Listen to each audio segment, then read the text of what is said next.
How can you run the FBI if you can't even answer the most basic questions about truth, accountability, and the rule of law? Kash Patel's hearing showed us more than evasions. It showed us why loyalty to Trump is being tested above loyalty to the Constitution. Since you became a legal adult, have you ever made unwanted requests for sexual favors or committed any verbal or physical harassment or assault of a sexual nature? No, Senator, I have not. Have you ever faced discipline or entered into a settlement relating to this kind of conduct? No, Senator, I have not. Mr. Patel, you have been a champion of the January 6th prison choir. You have stated that the choir's members were, quote, incarcerated as a result of their involvement in the January 6, 2021 protest for election integrity, end quote. And one of the choir members is Julian Cater, who pled guilty. He pled guilty to assaulting officers with a deadly weapon. On January 6th, he attacked Capitol Police Officer Brian Sicknick with pepper spray, and the next day, Officer Sicknick suffered from 2 strokes and died. Mr. Patel, was Mr. Cater protesting for election integrity? Yes or no? I don't know who that is. I'm not asking you who that is. I'm asking you whether, having heard the description of what he pled to, whether he was protesting for election integrity, yes or no? I don't know who that is. That is not responsive to my question. You're not willing to say that, but you were willing to describe this choir as consisting of people who were protesting for election integrity, and yet you testify you don't know them. We have heard already your book includes a list of 60 people who you think make up part of the executive branch deep state. Mr. Patel, if confirmed, do you plan to investigate President Trump's former FBI Director Christopher Wray? Yes or no? I have no plans in going backwards. I have plans in safeguarding. How about James Comey? Do you plan to investigate him?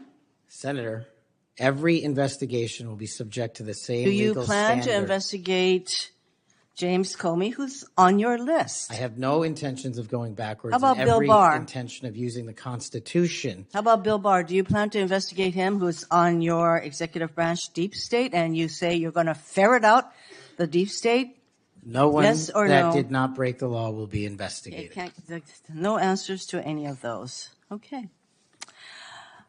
Over 1 million Americans died as a result of COVID-19. The COVID-19 vaccine saved lives. Yet, less than a year ago, you promoted unregulated, unproven, unscientific supplements to reverse the effects of the vaccine on Truth Social. You told your followers that these supplements would detox them of the COVID-19 vaccine. Mr. Patel, did you make money by promoting these supplements? Senator, do you know of any individuals who died as a result of complications from the vaccine? Because I do. Are you unable to answer my question, which is a straightforward, did you make money by promoting these supplements? All of my financial disclosures have been made to this committee. I would like to hear your answer, yes or no. Did you make money? I don't have those financial disclosures. This is my third and last time I'm going to ask you that question. You have that information. So you refuse to answer the question. I answered 1,300 pages. No answer, and yet you spread dangerous misinformation. Mr. Patel, the FBI is the primary agency responsible for investigating election-related crimes, including fraud and the denial of voting rights. So being able to separate fact from conspiracy theories around elections is an important thing for the FBI director. I have a question to see if you can do that. Mr. Patel, did Donald Trump lose the 2020 presidential election? Yes or no? President Biden's election was certified. He was sworn in and he served as the president of the United States. Once again, the people who are 100% loyal to President Trump cannot answer that question. It is alarming that you want to be an FBI director who can answer a simple question, factual question. During a 2023 interview with Steve Bannon, you said, quote, "We will go out and find the conspirators, not just in government, But in the media, yes, we're going to come after the people in the media who lied about the American citizens, who helped Joe Biden rig presidential elections. There's your quote. Do you still plan to come after the free press? Not unless private citizens have been defamed. That's their right. You said that you would be going after the media. So I want to know whether you plan to do that. Go after the free media. I can't go after the media for other people. That's a decision they have.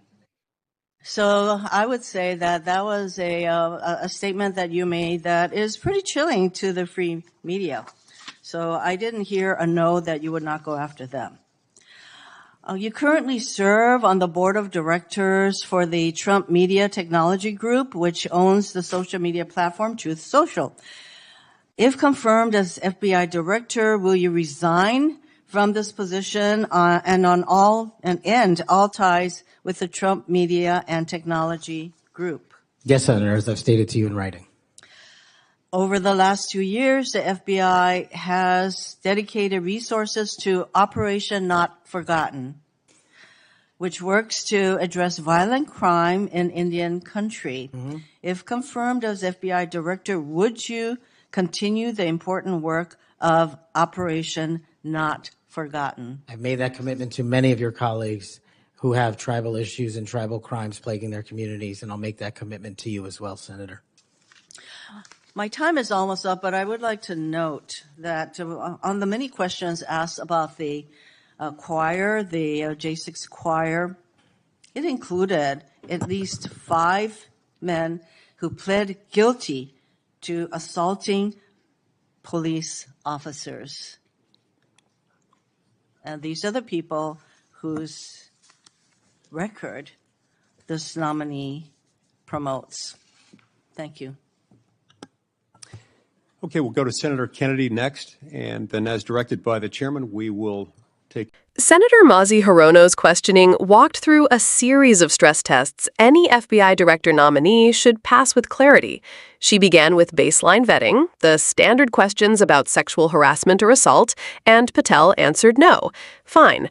But once the questions turned to judgment, truthfulness, and independence, the cracks showed. Start with January 6th.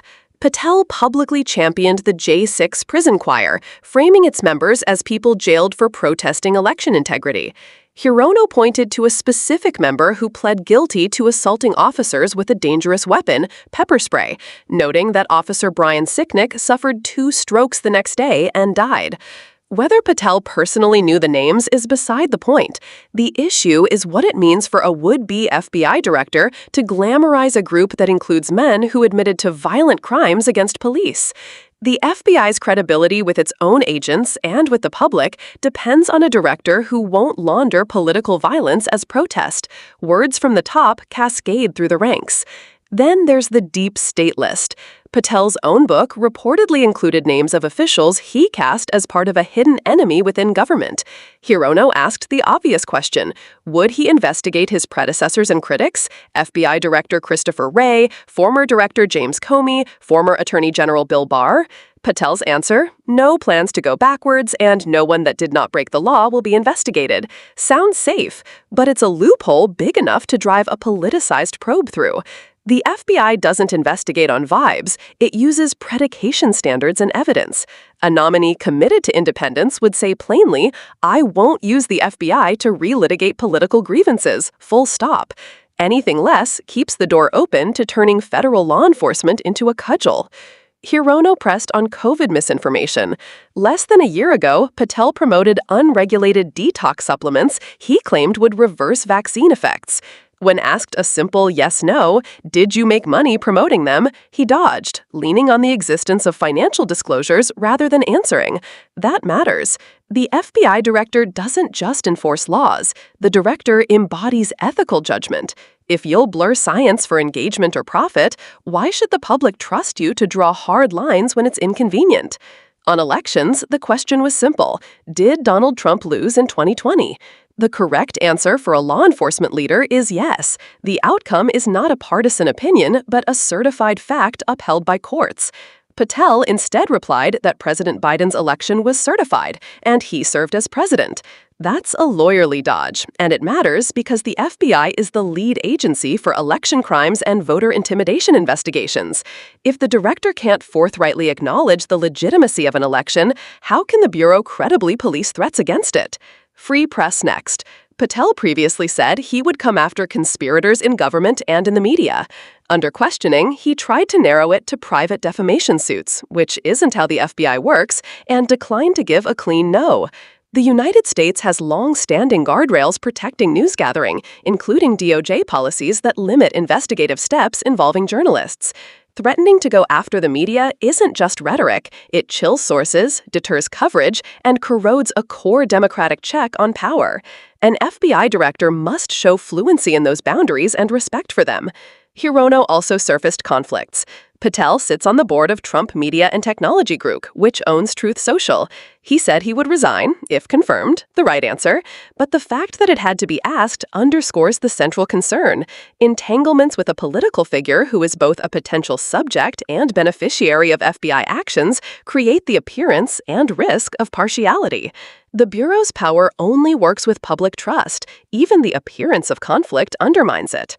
To his credit, Patel committed to continue Operation Not Forgotten to address violent crime in Indian country, echoing promises made to senators with tribal communities. That's important, often overlooked work the FBI should prioritize. But isolated commitments don't resolve the larger through line of this hearing, a pattern of evasions around truth claims, a willingness to launder political narratives as facts, and a posture toward the press and past officials that suggests score settling rather than stewardship. An FBI director must show fluency in those boundaries and respect for them. Hirono also surfaced conflicts. Patel sits on the board of Trump Media and Technology Group, which owns Truth Social. He said he would resign if confirmed, the right answer, but the fact that it had to be asked underscores the central concern. Entanglements with a political figure who is both a potential subject and beneficiary of FBI actions create the appearance and risk of partiality. The Bureau's power only works with public trust. Even the appearance of conflict undermines it. To his credit, Patel committed to continue Operation Not Forgotten to address violent crime in Indian country, echoing promises made to senators with tribal communities. That's important, often overlooked work the FBI should prioritize. But isolated commitments don't resolve the larger through line of this hearing, a pattern of evasions around truth claims, a willingness to launder political narratives as facts, and a posture toward the press and past officials that suggests score settling rather than stewardship. Here's the deeper civic lesson.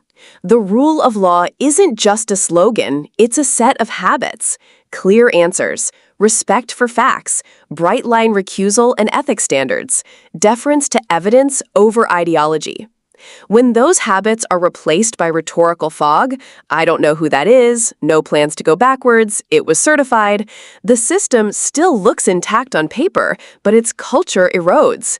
That's how democracies drift, not with a single dramatic decree, but with 1,000 small permissions that normalize politicized law enforcement, excuse violence as protest, and treat a free press as an enemy to be hunted. This isn't about whether you agree with Kash Patel on policy. It's about whether the person entrusted to lead the nation's premier law enforcement agency demonstrates, in public, an instinct for truth over tribe and guardrails over grievance. The FBI director must restore trust across the spectrum, with career agents, with communities targeted by crime, with election workers and journalists, and with citizens who need to know the law protects them regardless of politics. If you believe the FBI should be led by someone who answers hard questions plainly, respects the facts even when they cut against their allies, and draws bright, enforceable lines around ethics and press freedom, stay engaged. Share this video so more people understand what's at stake, subscribe to Liberal Lens for clear contextual breakdowns of these hearings, and add your perspective in the comments. Tell us, which answer in this exchange concerned you most, and what standard would you set for any FBI director to meet?